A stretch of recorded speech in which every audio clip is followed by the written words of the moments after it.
Zelo me zanima, kje si preživljal svoje otroštvo.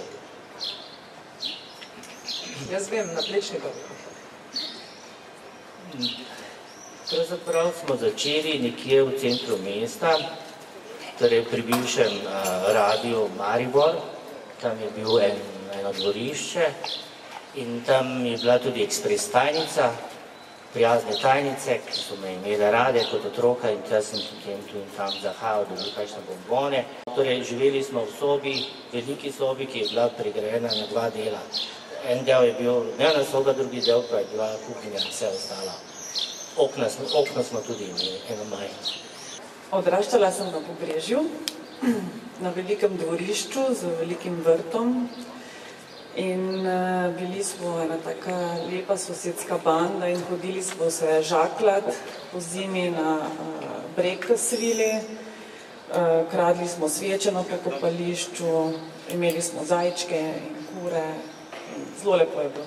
Biti kipar danes in tudi zmeraj je težko, ker je potrebno imeti prostor, je potrebno imeti velik avto, je potrebno imeti še par rok, da ti pomaga kaj predstaviti. Te stvari, ki jih potem pripelješ domov iz galerije, treba nekam pospraviti. In razstava Krinolinija se je zgodila zato, ker sem srečala še 2 ustvarjalki, Almiro Sadar, modno oblikovalko, in Majo Havlina. In smo skupaj debatirale, torej vsaka svojega področja, kaj bi lahko naredile. In to se mi zdi fino. Zakaj ste šli takrat v Maribor? Vi niste takrat se posebej menili za kulturno politiko, za župane, za, ne vem, nenaklonjene razmere, krizo v svetu, o kateri smo tudi takrat že govorili? Torej, moram zelo jasno povedati.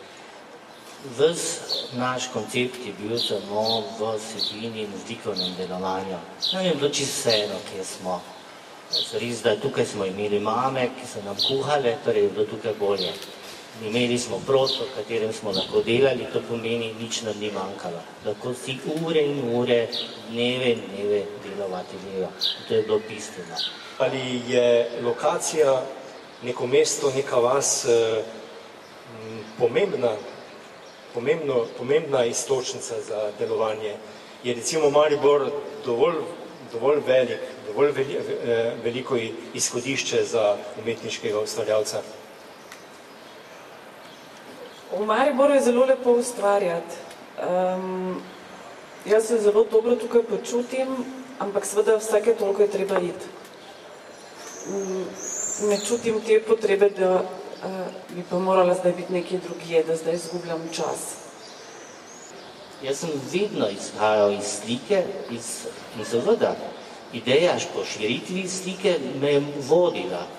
In pravzaprav vodila me je na ta način, da sem zapustil sprednjo površino, aktiviral robove, na koncu aktiviral hrbet slike, ki je bil vso zgodovino zanemaren in nepomemben.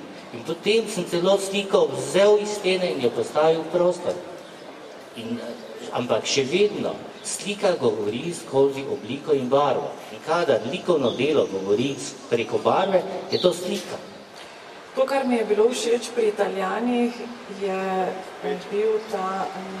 bila ta njihova samozavest, da so center sveta, da so zgodovina sveta in veliko so vedeli o svojem kulturnem bogastvu. Manj so poznali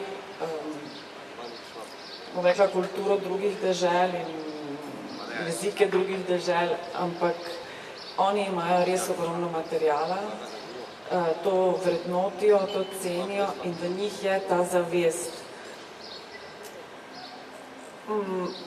Vsak dan živijo s tem. Mimo spomenikov se sprehajajo dnevno.